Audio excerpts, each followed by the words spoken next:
Gilgo Beach, a spot that had once been synonymous with summer, surfing, and fun in the sun. That is, until police started finding body after body. For more than a decade, those unsolved murders kept Long Island shore towns on edge. Could 4 murders on Long Island be the work of a serial killer? We want to bring to justice this animal that has obviously taken the lives of a number of people. How much did this rock Long Island? Oh, it was horrible. There was a dark cloud over the entire island. At least 11 bodies, most of them women, many of them dismembered. The remains strewn across a half-mile stretch of Gilgo Beach and in woods further east. Police say a serial killer was on the loose. The acts are depraved and heinous. He has been on the hunt for sex workers who he has brutalized. The sheer number of victims that were discovered shows the magnitude of the kind of offender we may be dealing with. Rex, did you do it? Authorities say the man who committed most of these monstrous crimes is Rex Heuermann, an architect, husband, and father by day. And they say, a killer by night. Rex Heuermann is a demon that walks among us, a predator that ruined families. I probably could have cheated death 1,000 times and never knew it. But with him, I think I cheated death and I knew I did. Rex! Hello! Hi. How you doing? Good to see you. This is the seemingly mild-mannered father of 2, profiled in an online video about New York real estate. When a job that should have been routine suddenly becomes not routine, I get the phone call. Who authorities say brutally murdered 7 women. He's pleaded not guilty to all the charges. He's a man who's never been arrested before. He's maintained his innocence from the inception of this case.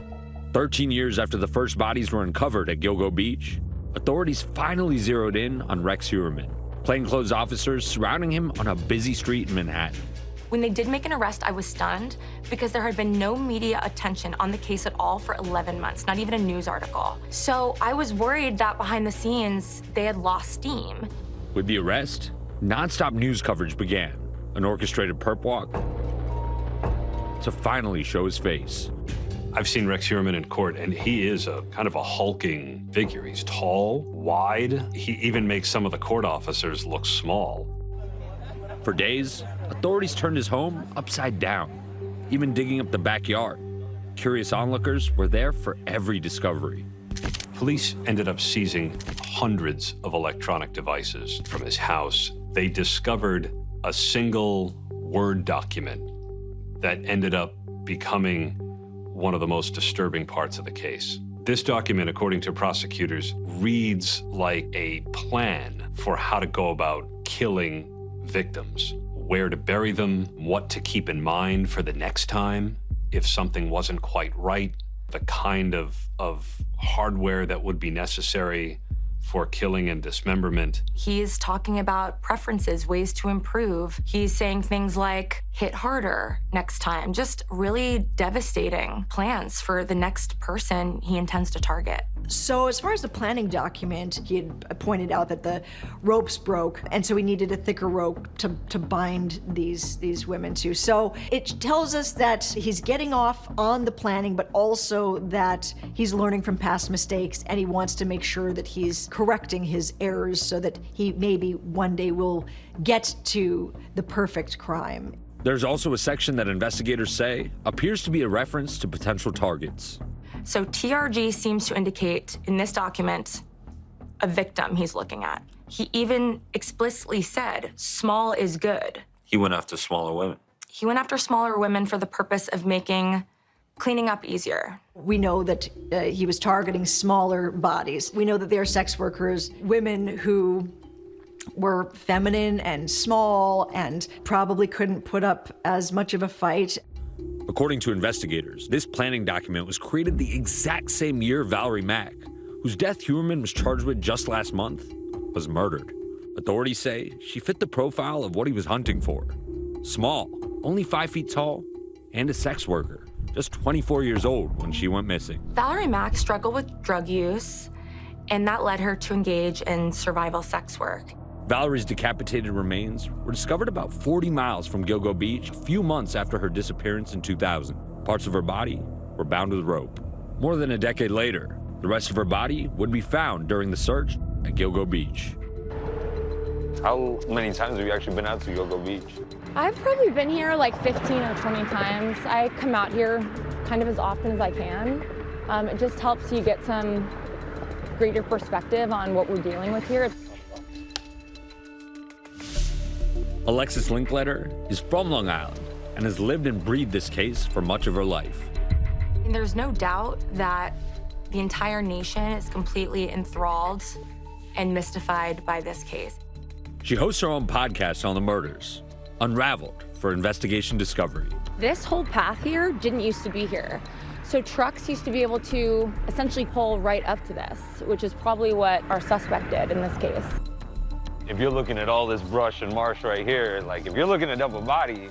It's extremely remote at night. There's no street lights, so you would see someone coming from miles away in either direction.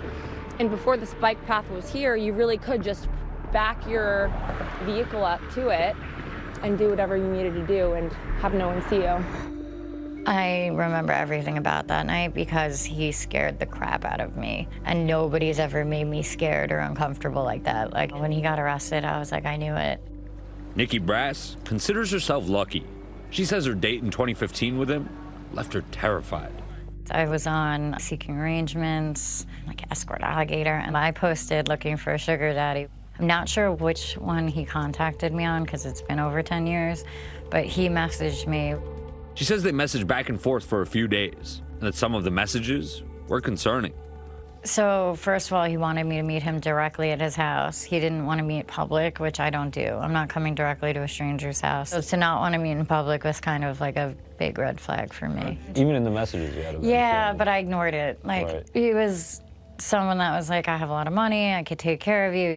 They decide to meet, she says, at a restaurant. What was it like? How'd the date go?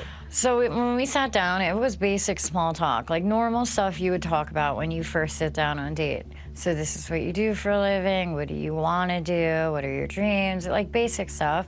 That's when he asked if I like true crime. I was like, yes, like I was excited to talk about it because most people don't want to. Even a true crime conversation, she says, didn't set off any red flags. Until... Once he said, have you heard of the Gilgo Beach Killer? And I said, yeah, he got like very, very excited. Like his body language changed. He like moved into the table and like got his elbows on it. Like he was very like wanting to talk about that and was excited that he was able to. And what's going through your head? I mean, I just thought he was a buff, but then like he seemed way too weird. It didn't seem like somebody who was just nerding out. It was somebody who was like reliving what they did and enjoying reliving what they did. She says their date didn't end well. He was like, so you're gonna come back to my house, right? And I was like trying to be polite. So I was like, it's late, you know, I really don't know the area. I don't wanna be driving at night. And he was like, oh, no, no, no. Like you would leave your car here. Why would we take 2 cars? That makes no sense. You're getting out of here. At that point, I had already texted somebody to meet me at the door. Mm-hmm. And he got angry. Like you could tell he was trying to hold it together and not seem angry, but he was like very angry. Right after that night, and in the years leading up to Heuermann's arrest, Nikki says she told people she had gone on a date with the Gilgo Beach Killer. No one believed her. There are still 3 unidentified bodies found at Gilgo Beach, including the body of a male found dressed in women's clothes who police called Asian Doe. There was another that police called Peaches because of a distinctive tattoo. There was a toddler that was identified as Peaches' toddler because of some jewelry they had in common and DNA testing.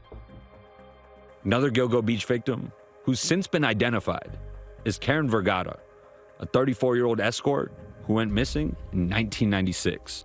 None of them have been tied to Heuermann. Prosecutors have no doubt. They say Rex Heuermann is their guy, is the serial killer. They've charged him now with 7 murders, and I would expect that if they can build the evidence, they will charge him with more. Do you suspect that there's more bodies? I absolutely think, sadly, that there will be many more victims associated with this case. Our thanks to Ashen. For more on this story, watch the full episode of Impact by Nightline, Gilgo Beach Murders, a serial killer's secrets, now streaming on Hulu.